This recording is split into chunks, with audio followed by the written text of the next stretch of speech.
Pareciera que solamente las situaciones limitantes de la vida en algún momento nos vuelven a nosotros personas reflexivas. Cuando nosotros vivimos una vida plana, tranquila, sin angustias, sin carencias, nosotros solemos ser muy instintivos y somos muy básicos. Nos importa sencillamente tener que comer, tener que vestir, dónde dormir, descansar bien, poder disfrutar la vida. Pero cuando hay situaciones que tocan nuestra vida de una manera dolorosa, pareciera que el dolor nos impulsa a la reflexión. Es decir, en situaciones normales de bienestar, nosotros solemos ser muy poco reflexivos. Es como si el motor de nuestro intelecto lo echaran a andar, como que si se encendiera un clic, como que tienes que ponerte a pensar en esto. Por eso, cuando ustedes intentan corregir a sus hijos para que sean reflexivos frente a situaciones, los hijos no suelen hacer ese ejercicio porque como viven en la comodidad de la casa, en la comodidad nadie suele pensar reflexivamente las cosas. Sobre el día en que los hijos salen, empiezan las dificultades, a sufrir, a tener que autosostenerse, estar lejos de la familia, que le hace falta a la mamá, que le hace falta la seguridad del hogar. Entonces ahí, justo en la soledad del lugar donde se encuentra, como que se pone a echar cabeza y a decir, óyeme, sí, mi mamá tenía mucha razón, mi papá tenía muchísima razón. Cuando hemos aprendido nosotros a valorar los consejos de nuestros papás, ahora que somos adultos, nosotros de adolescentes, yo estoy seguro, ninguno aprendió a valorar los consejos de sus padres. Hoy dice uno, yo aprendí de mi papá y le agradezco mucho que me lo haya enseñado tal cosa. Hay un hombre que fue un filósofo que sobrevivió al holocausto de los campos de concentración durante el exterminio nazi, un austriaco llamado Viktor Frankl, filósofo, escritor. Fue un hombre que después que sobrevivió de los campos de concentración, escribió, y fue un hombre profundamente reflexivo. Y fíjense que fue la experiencia de los campos de concentración lo que lo llevó a él a indagar sobre ciertas cosas que los seres humanos todos los días de la vida tenemos que afrontar.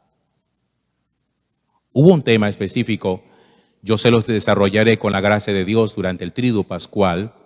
Les adelanto un poquitico donde va a estar enfocada mi reflexión, que se llama las abstracciones del hombre. Abstracciones del hombre. Y él dice que las abstracciones del hombre son tres: el tema del amor, el tema de la muerte y el tema del tiempo. Y esas serán mis tres reflexiones durante el Triduo Pascual. El amor lo tocaré el Jueves Santo, la muerte lo tocaré el Viernes Santo y el tiempo lo tocaré en la Vigilia Pascual, la noche del sábado. Pero quiero adelantar un poquitico de esa reflexión y quiero contextualizarlos un poco para que nosotros nos imaginemos un poquito la situación en un campo de concentración donde los hombres, los seres humanos están metidos, amontonados en barracas, esperando a que muy posiblemente en algún momento los seleccionen para ser llevados a la cámara de gas. Cuando uno siente la muerte así, tan cerca, que le está respirando a uno la nuca, uno necesariamente se tiene que poner a pensar sobre el sentido de la vida. Cuando uno está a puertas de ser ejecutado, producto de un odio visceral contra una raza, como fue la experiencia de este hombre, uno necesariamente tiene que hacer un ejercicio de reflexión muy profundo, de introspección, para entender lo que está pasando y para que lo que le está pasando a uno no lo lleve al sinsentido de la vida y al desprecio de la existencia y el desprecio de la humanidad. En un encierro como ese, sin lugar a dudas, esas tres cosas lo tienen a uno que poner a pensar. Nuestra capacidad para amar, que quedó limitada en gente que odia a gente y que busca matar toda una raza. Nuestra cercanía a la muerte frente a la inminencia de llegar a una cámara de gas y el tiempo. ¿Cuándo va a suceder eso? Todos los días se levanta uno pensando, ¿cuándo será el momento en que me seleccionen, me hagan desnudar y me metan en las cámaras de gas para finalmente terminar con mi vida? La muerte, eso tan real, tan inevitable, tan humano, tan profundamente creatural, que nosotros no quisiéramos nunca pensar en ella, que a veces quisiéramos que fuera tan lejana, que nos permitiera poder exprimir la vida, sacarle el jugo a la vida y llevarla al máximo disfrute de lo que ella nos permita. ¿Cómo hacemos nosotros para poder sanar? Porque esa es la palabra. Para poder sanar nuestro sentimiento de temor, nuestra aversión, nuestra angustia frente a la muerte. Cuando leí un poquitico sobre este autor austriaco, yo llegaba a esta conclusión. Los seres humanos necesitamos muchas sanaciones, que no son solamente las físicas que nosotros creemos. Que a lo mejor una dolencia, un cáncer, un problema de una leucemia, una cirrosis, un problema hepático, un problema renal. Cualquiera de esas enfermedades que nosotros podríamos acercarnos en fe al Señor y decirle que por favor nos sane de ella. Pero ¿qué pasa cuando lo nuestro no es una enfermedad física? Pero aún así hay algo dentro de nosotros que necesita ser restaurado y que necesita ser sanado. Ser sanado nuestro amor, porque todavía no está lo suficientemente sano y por eso producimos amores enfermizos. Ser sanado nuestro temor a la muerte y ser sanado nuestra forma de relacionarnos con el tiempo, de tal manera que nosotros vivimos a veces tan aprisa la vida que ni siquiera nos permitimos el poder vivir adecuadamente. ¿Cómo hacemos nosotros para vencer el miedo a morirnos? ¿Cómo vencer la angustia cuando uno tiene cerca a un miembro de la familia que ha sido médicamente desahuciado y que los médicos, a veces con dureza, otras veces con mucha ternura y compasión, dicen: si ustedes son creyentes, recen porque humanamente ya no hay nada que hacer? ¿Cómo hacemos nosotros para vencer ese temor? Porque está claro que necesitamos temerlo, necesitamos vencerlo. Y no me estoy refiriendo al hecho de que la muerte a nosotros no nos impacte. No me refiero a que no nos duela, porque la muerte siempre es dolorosa. Y aquí hago un paréntesis en una frase que aparece en el Evangelio de San Juan hoy, cuando Jesús llega a Betania para devolver Lázaro a la vida. Dice la Sagrada Escritura que cuando Jesús llegó a la tumba donde Lázaro estaba sepultado, se puso a llorar. Y es extraño que se haya puesto a llorar, porque si lo iba a devolver a la vida, ¿para qué llorar? A lo mejor podía haber llegado allá silbando, chiflando, cantando, alabando, saltando. Pero no. La muerte siempre duele. Y a Jesús le dolió. Y sabía que iba a devolver a Lázaro a la vida. Pero le dolió. Es inevitable el dolor frente a la muerte. Lo que sí es evitable es que ella nos llene de angustia al punto de que nosotros frente a la muerte perdamos toda esperanza y cerremos toda posibilidad y digamos: aquí yo no hay absolutamente nada que hacer. Nuestro miedo a morir necesita sanación.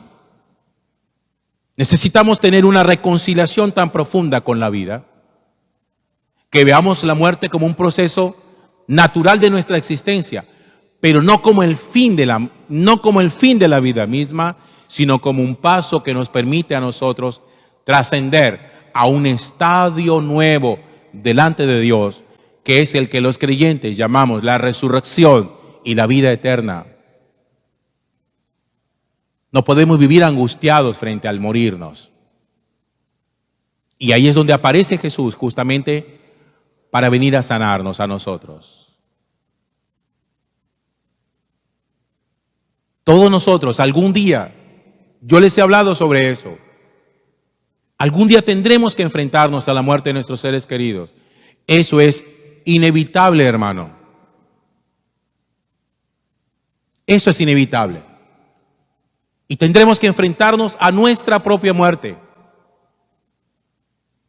Pero para cuando eso suceda, debe haber una reconciliación y una sanación tan honda en el alma que uno diga, como le respondió Marta a Jesús cuando le dijo: yo creo que tú eres el Hijo de Dios. Porque fíjense, cuando sale Marta al encuentro de Jesús, que Lázaro llevaba ya 4 días de muerto, le dice ella: si tú hubieras venido antes, porque te mandamos a llamar hace varios días atrás, mi hermano no habría muerto. Pero Marta no termina su discurso ahí. Le dice a Jesús: pero aún así, muerto y todo, yo sé que si tú le pides algo a Dios, Dios te lo concede. ¿Saben qué significa eso? Que ni siquiera la muerte acaba con la esperanza de un creyente.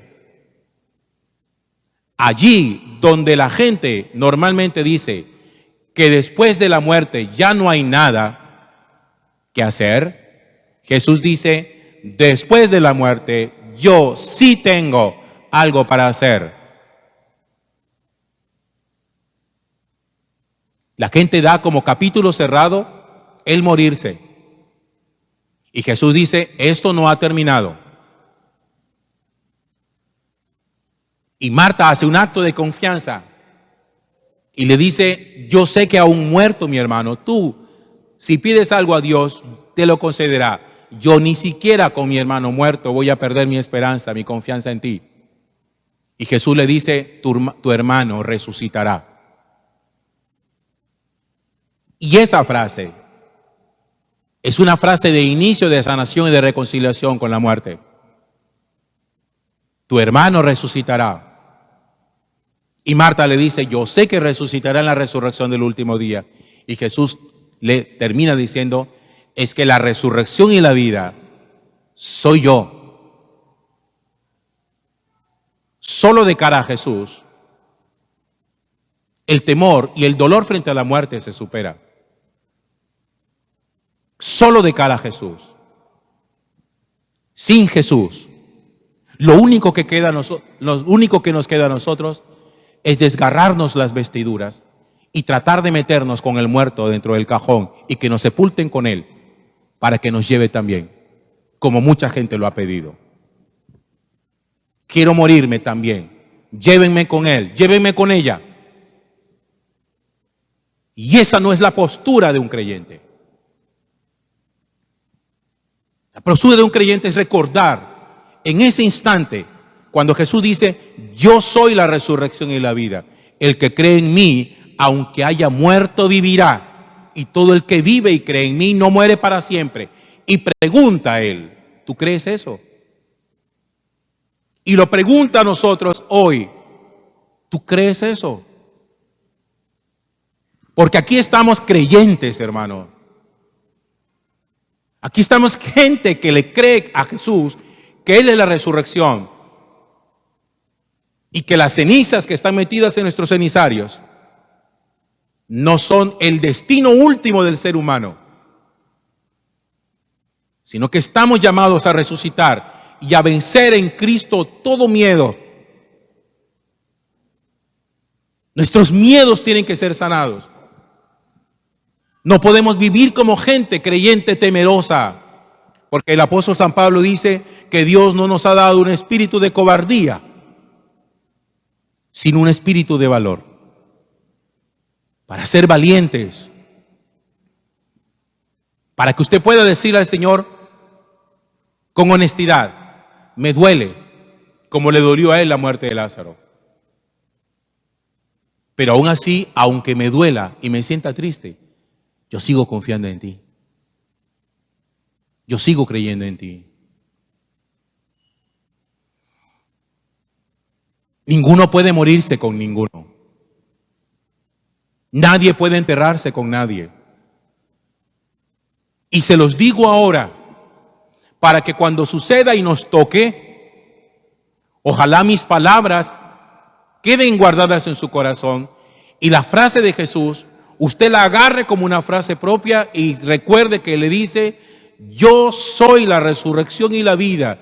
El que cree en mí, aunque haya muerto, vivirá. Y el que vive y cree en mí, no muere para siempre. ¿Lo crees? Y Marta dice: yo lo creo. Ahora le toca a usted responder.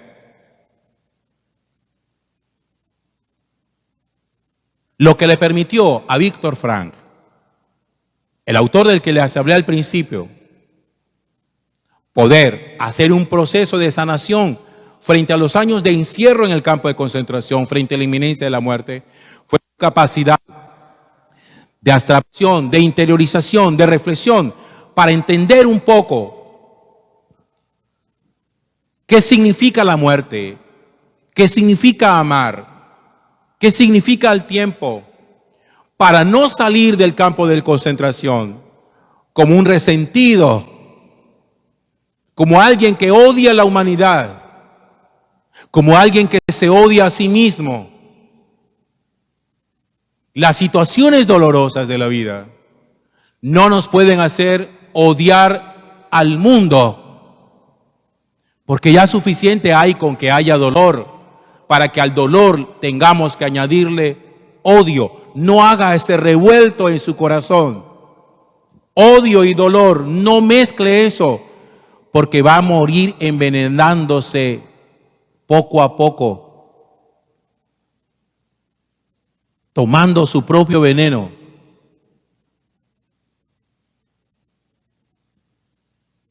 Jesús mismo nos mostró que su capacidad para saber subir a la cruz lo llevó a ser un hombre que la cruz lo hizo fuerte, nobilísimo, generosísimo, no como el que se muere renegando, odiando, despotricando.